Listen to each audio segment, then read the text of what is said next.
तुम्हारी जीवात्मा को ले जाकर के ऊपर धर्मराज की कचहरी में पेश कर दिया जाता।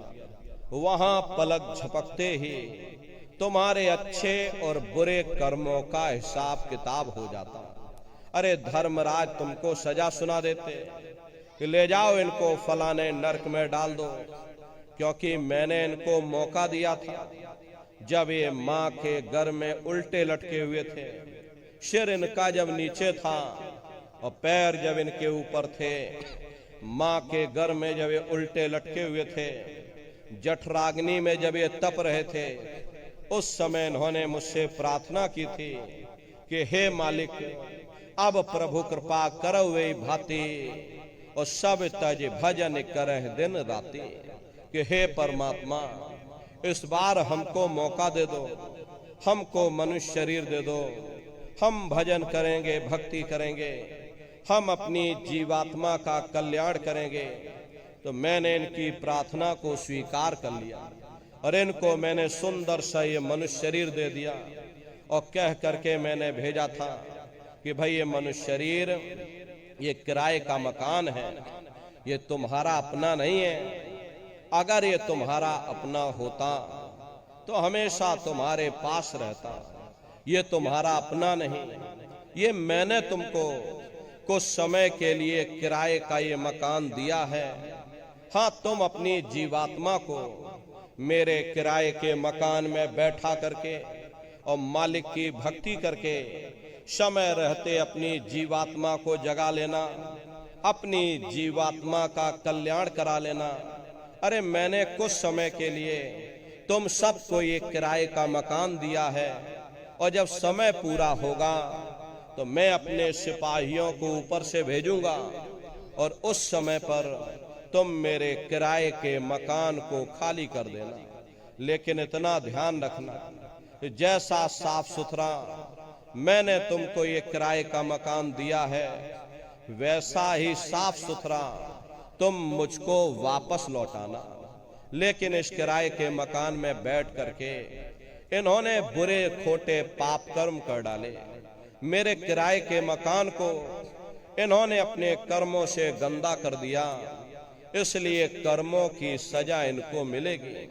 ले जाओ इनको फलाने नरक में डाल दो। अरे महात्मा कभी झूठ नहीं बोलते। महात्माओं ने जब साधना किया, साधना करके जब ऊपर गए और ऊपर जा करके जब उन्होंने नरकों का हाल देखा, तो हमारी आपकी जानकारी के लिए उन्होंने धर्म ग्रंथों में लिख दिया कि लोह के खम्भ तपत के माही और जहां जीव को ले चिपटाई, वहां बड़े बड़े लोहे के खंभे अग्नि से धधक धधक कर लाल हो रहे। ऐसे खोटे जीवों को उन्हीं खंभों के ऊपर लिटा दिया जाता है। अरे वाह समय की कहां सुनाई, लोहा अगन धमन धोकाई, जो धमन से धोक लोहारा और लोहा जो अग्नि में डारा। जिस तरह से लोहार लोहे को अग्नि की भट्टी में तपा तपा करके लाल कर देता, ऐसे ही प्रेमी भाई बहनों, उन नरकों में भी बड़े बड़े लोहे के खंबे अग्नि की भट्टी में तप करके लाल हो रहे। ऐसे खोटे जीवों को उन्हीं तपते हुए खंभों के ऊपर लिटा दिया जाता। अरे जीव हाय हाय करके चिल्लाता है, तड़फ तड़फ जीव जुलम बुखारी और तपत खंभ दुखी उपजे भारी। असहनीय वेदना होती है, असहनीय दुख और दर्द होता है। जीव वहां रोता और चिल्लाता रहता। लाखों लाख योजन मील तक तुम्हारे रोने चीखने चिल्लाने की आवाज उन नरकों से होकर के गुजरती है। लेकिन प्रेमी भाई बहनों, वहां कोई तुम्हारी पुकार सुनने वाला नहीं, कोई तुम्हारी दर्द भरी आवाज को सुनने वाला नहीं। ये दुर्दशा क्यों हो गई? क्योंकि हम लोग मनमुखी हो गए, मन के कहे पर चलने लग गए। मन के कहे पर चल करके बुरे खोटे पाप कर्म करने लग गए। कर्मों का ये जखीरा अंबार के अंबार हमने अपने सिर पर लाद लिए। आज उन्हीं कर्मों का हम आप भोग पा रहे। अरे महात्मा कहते हैं कि नर के अनेक और हैं, कहाँ लगे कहूँ बखान, दुख भुगते यह जीव जो जाने जो भोग समान। कहते भाई एक नरक नहीं, ऐसे वहां पर अनेकों अनेक नरक बने हुए। गरुड़ पुराण में 36 प्रकार के नरकों का वर्णन किया गया है। कुंभी नरक निदान है, पड़े जीव जग जाए, सिर समेत डूबा रहे, सदा नरक के माही। कुंभी कहते हैं घड़े के आकार का बड़ा विशाल नरक वहां बना, दुनिया भर का मवाद उसमें भरा, बड़ी भारी बदबू उसमें से आती है, जीवों को ले जाकर उसी में डाल दिया जाता है। कुंभी नरक कल्प लो वासा, मुख में नरक नाक में श्वासा। कल्प लो वासा यानी 1000 चौकड़ी युग का एक कल्प होता है, और कल्प लो वासा यानी युगों युगों तक ये जीव नरकों की सजा को भोगता रहता है। और नरकों की सजा भोगने के बाद में इन्हीं जीवों को सीधे मनुष्य शरीर नहीं दिया जाता है, बल्कि ले जाकर के 4 खान 84 लाख योनियों में डाल दिया जाता है। जैसे बच्चा होता है, अब बच्चा पहले कक्षा 1 पास करेगा, फिर कक्षा 2 में जाएगा। ऐसे ही प्रेमी भाई बहनों वहां भी पूरा चैनल बना हुआ, ये भी एक तरह की पढ़ाई है। जैसे बच्चे स्कूल कॉलेज में जाते हैं तो भौतिक पढ़ाई पढ़ते हैं, ऐसे ही प्रेमी भाई बहनों ये आध्यात्मिक पढ़ाई है, ये आध्यात्मिक ज्ञान है, ये आध्यात्मिक पाठशाला है। और जब ध्यान से एक एक वचन को सुनोगे तो सिलसिलेवार तरीके से आप सबको समझ में आ जाएगी। तो प्रेमी भाई बहनों, नरकों की सजा पूरी होने के बाद में इन्हीं जीवों को 4 खान 84 लाख योनियों में डाल दिया जाता है। ये 4 खान 84 लाख योनियां ये कोई मामूली योनियां नहीं होती। 4 खान का मतलब होता है अंडज पिंडज उपमज स्थावर, ये 4 खाने होती हैं। पहली श्रेणी तो इन पेड़ पौधों की आती है जिनके अंदर पानी का तत्व मौजूद होता है। कभी ये भी मनुष्य हुआ करते थे, लेकिन आज अपने कर्मों का ये भोग पा रहे हैं, एक जगह पर बेचारे पेड़ बन के खड़े हुए। दूसरी श्रेणी कीड़े मकोड़ों की आती है जिनके अंदर पृथ्वी और अग्नि का तत्व मौजूद होता है।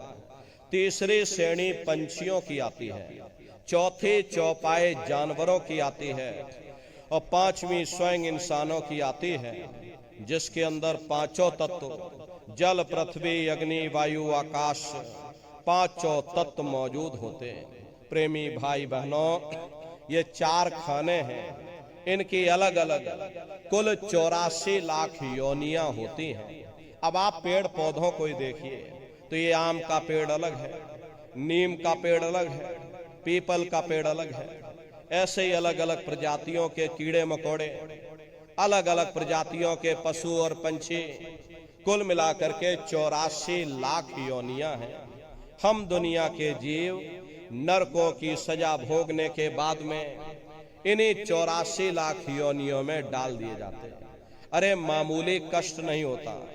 हमको आपको देखो गर्मी लग गई तो हम लोग छाया में आ गए, सर्दी लग गई कंबल रजाई ओढ़ लिया, भूख लग गई तो भोजन कर लिया, बीमार हो गए तो अस्पतालों में चले गए, अपना अपना इलाज करवा लिया। लेकिन देखो इन जानवरों को, क्या गर्मी, क्या सर्दी और क्या बरसात, एक एक रोटी के टुकड़े के लिए बेचारे दर बदर रोड पर भटकते रहते हैं। किसी का हाथ कट गया, किसी का पैर कट गया, किसी को आपने जीते जी काट डाला, मुर्गी की पकड़ करके गर्दन ही घुमा डाली। अरे उनको भी दर्द होता है, उनको भी तकलीफ होती है, लेकिन वे बेचारे बेजुबान हैं, कुछ बोल नहीं पाते, कुछ बता नहीं पाते। हम लोगों के अंदर ये जुबान है, हम लोग बोल बता देते हैं, वे सिर्फ रोते और चिल्लाते रहते हैं। अरे कौन उनकी पुकार सुनने वाला, कौन उनकी दर्द भरी आवाज को सुनने वाला? कौन सी अदालत में जाकर के वे बेचारे दरवाजा खटखटाएं, या कौन मजिस्ट्रेट उनकी फरियाद को सुनेगा? प्रेमी भाई बहनों, कोई सुनने वाला नहीं है। कृष्ण भगवान ने उद्धव से कहा कि हे उद्धव, ये जो तुम चींटा देख रहे हो, ये कई बार इंद्र बन चुका। प्रेमी भाई बहनों, जब स्वर्गों का राजा इंद्र वह अपने कर्मों के कारण चींटा बन सकता है, तो हम दुनिया के जीवों का क्या हाल होगा? हम लोग कभी उस पर विचार नहीं करते। धृतराष्ट्र ने कृष्ण भगवान से पूछा कि हे केशव, मैं अंधा क्यों हूं? मुझे 100 जन्मों की खबर है। मैंने इन 100 जन्मों में कोई ऐसा कर्म नहीं किया जिससे कि मैं अंधा होता। कृष्ण भगवान ने सिर पर हाथ रख करके कहा, जरा और पीछे जाकर के देखो। देखा तो 106 जन्म का कर्म निकला। प्रेमी भाई बहनों, ये कर्मों का बड़ा पेचीदा संसार है। यहाँ तुम जैसे कर्म करोगे वैसा फल तुमको मिल जाएगा। कर्मों के वशीभूत हो करके ये मनुष्य बार बार जन्म लेता और मरता है। कर्मों के कारण ही ये इंसान नरकों की सजा को भोगता है और 4 खान 84 लाख योनियों में भटकता है।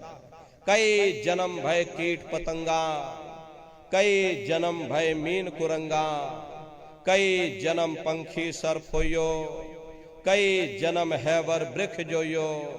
मिल जगदीश मिलन की वरिया, चिरंकार यह देश सजरिया।